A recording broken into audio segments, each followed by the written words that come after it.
Lonigo i carabinieri hanno denunciato una donna di 22 anni che aveva trovato una carta di credito smarrita da una 53enne del posto e l'aveva comunque utilizzata. La giovane ha effettuato numerosi acquisti in negozi della provincia per un totale di 630 euro attraverso le telecamere di alcuni negozi e distributori di carburanti e gli addebiti sul conto corrente della vittima. Però i carabinieri hanno rintracciato e identificato la 22enne che è stata denunciata.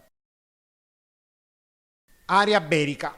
Anche l'area berica è stata colpita dai forti nubifragi che hanno interessato molte zone del Veneto.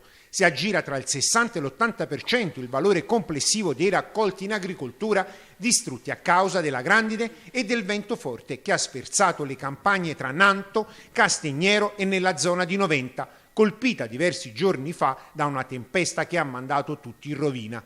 Danni che hanno messo in ginocchio agricoltori, allevatori, ulivicoltori e vignaoli. I campi di mais sono stati completamente allagati dall'acqua e i chicchi di grandine caduti hanno rovinato molti grappoli d'uva che sarà impossibile utilizzare per la vendemmia.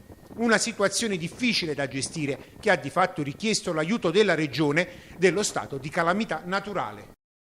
Arzignano, la polizia locale ha rintracciato un uomo alla guida di un furgone che dopo aver tamponato 2 volte un'auto regolarmente parcheggiata si era allontanato senza preoccuparsi del danno che aveva provocato né di avvisare le forze dell'ordine. Grazie alla segnalazione di un cittadino che aveva memorizzato una parte della targa e al cosiddetto Targa System, una banca dati in uso alle forze dell'ordine, la polizia locale è riuscita a risalire al proprietario del furgone, un serbo di 43 anni residente in provincia di Vicenza. Convocato al comando, oltre alla verbalizzazione dell'incidente, è stato multato per la somma di 129 euro.